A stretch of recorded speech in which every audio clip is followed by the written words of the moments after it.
Hi, Jason listeners. Welcome back to Jason Translation YouTube channel. So, are you still motivated learning English? I hope that you are. So, in this part, we are going to teach you pronunciation of English, especially to the suffix d or ed in past tense. So, seperti yang kita tahu, sebenarnya dalam bahasa Inggris itu bukan seperti bahasa Indonesia ketika kita mau mengucapkan konteks untuk kejadian-kejadian di waktu yang lampau. Dan seperti yang kita tahu, bahwa ketika kita menunjukkan kejadian di waktu yang lampau, kita menggunakan suara kata kerja di dan ed di akhir kata kerjanya, atau setiap kata kerja ditambahi ed, gitu kan. Nah, cuman ini sering banget lupa oleh para native, bukan para native, tapi para pelajar, untuk mengucapkan ini. Dan sebenarnya ada beberapa trik yang bisa kalian lakukan untuk bisa mengingat ini. Salah satunya adalah mempelajari bagaimana cara mengucapkan imbuhan D dan ED dalam bahasa Inggris. So we are going to focus on pronunciation only, not into grammar, okay? So, dalam bahasa Inggris kita tidak asing ya kan dengan imbuhan D atau ED ini. Jadi pengucapannya itu sebenarnya kayak gimana sih? Ada 3 pengucapan yang harus kalian perhatikan, oke? Yang pertama itu adalah suara T, disebut sebagai voiceless sound. Artinya pita suara itu tidak bergetar, jelas saat kita mengucapkannya. T, for example like hoped, hoped. Nah, jadi ada teh, bukan hoped, bukan, tapi hoped. Nah, lalu kemudian D, disebut sebagai voiced sound. Artinya pita suara bergetar jelas saat mengucapkannya. Oke, contohnya seperti apa sih, Kak? Gitu kan. Contohnya kayak misal nih, it bobbed. Bobbed. Nah, jadi ada peh dan juga beh. Lalu kemudian id diucapkan jika imbuhan menempel pada huruf yang berakhiran huruf T ataupun D. Contohnya kayak gimana nih, Kak? Gitu kan. Contohnya adalah visited. Visited. Nah, bukan visit, tapi visited. Oke? Nah, ini akan memudahkan kamu untuk memahami bagaimana native speaker ini merujuk pada waktu yang lampau menggunakan past verb forms. Lalu kemudian, apa yang mempengaruhi suara ini berubah dari T, D, dan ed? Daftar sekarang juga program fundamental dari Josin Online English Course. Program yang akan membantu kamu belajar bahasa Inggris benar-benar dari dasar. Dengan mengikuti program ini, kamu akan dapatkan berbagai macam benefit, mulai dari waktu, sistem belajar, dan juga tutor yang berpengalaman. Tunggu apa lagi? Karena kamu butuh belajarnya saat ini, maka daftar sekarang juga. Info ada di bawah, cek deskripsi. See ya! Nah, bagaimana caranya kita bisa mengetahui? Perhatikan beberapa cara pengucapan dari huruf ini. Jadi apabila ada kata kerja kok berakhiran huruf berikut, kamu bisa ucapkan seperti yang Josin berikan. Oke, kita akan mulai yang pertama, imbuhan suara D, oke, untuk disuarakan T. Pertama-tama, itu pada kata kerja berakhiran P. Contohnya adalah he popped a balloon. He popped a balloon. He popped balloon. Nah, dari kata he pop menjadi he popped. He popped. Nah, tapi kalau semisal ada kata lainnya yang membelakangi, maka kita gabung aja. Jadi kita menggunakan chunking sound. He popped a balloon. He popped a balloon. Nah, jadi enak. Lalu kemudian setelah P itu ada keh. Keh itu juga disebut sebagai voiceless. Contohnya, he talked to me yesterday. Nah, kalau ini kan literally kayak kita ucapkan kata per kata. Tapi coba kita chunk. He talked to me. He talked to me. He talked to me yesterday. Nah, jadi lebih clear.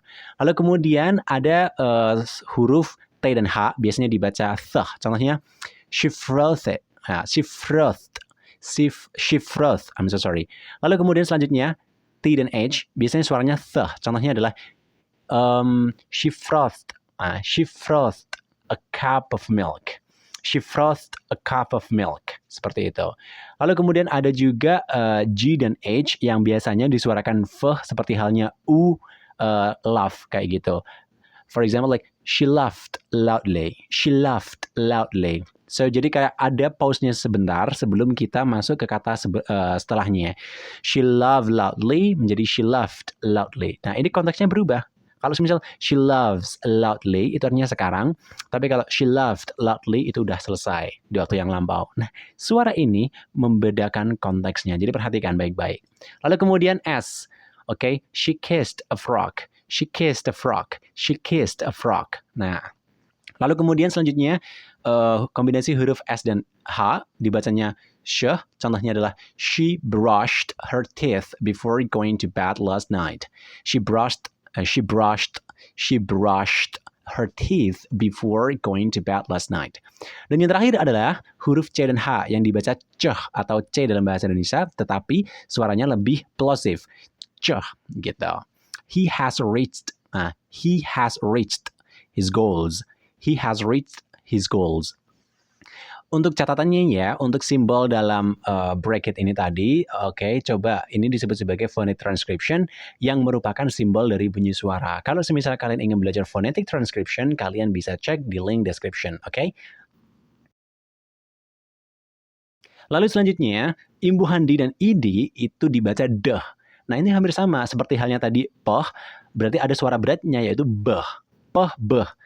Tempat produksinya sama di labial, peh dan beh. Oke, contohnya begini. It bobbed up and down. It bobbed up and down. It bobbed up and down. Jadi bukan it bobbed, bukan, tapi it bobbed up and down. Lalu kemudian geh. Contohnya she begged that. Oke, she begged me to stay. Lalu TNH, nah berbeda dari yang sebelumnya. Kalau tadi yang sebelumnya itu suaranya the, ada juga suara beratnya the.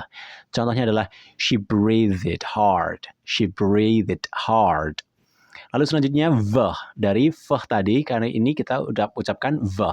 Contohnya they loved my cookies. They loved my cookies.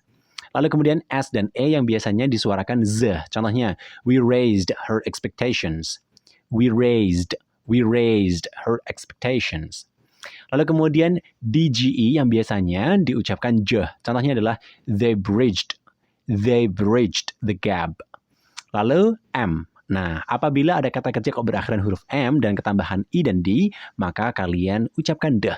I claimed it was wrong. Lalu N. Contohnya begini, they banned alcohol.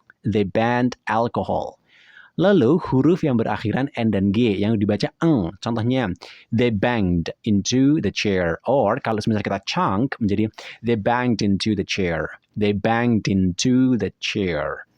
Gitu. Lalu kemudian selanjutnya R.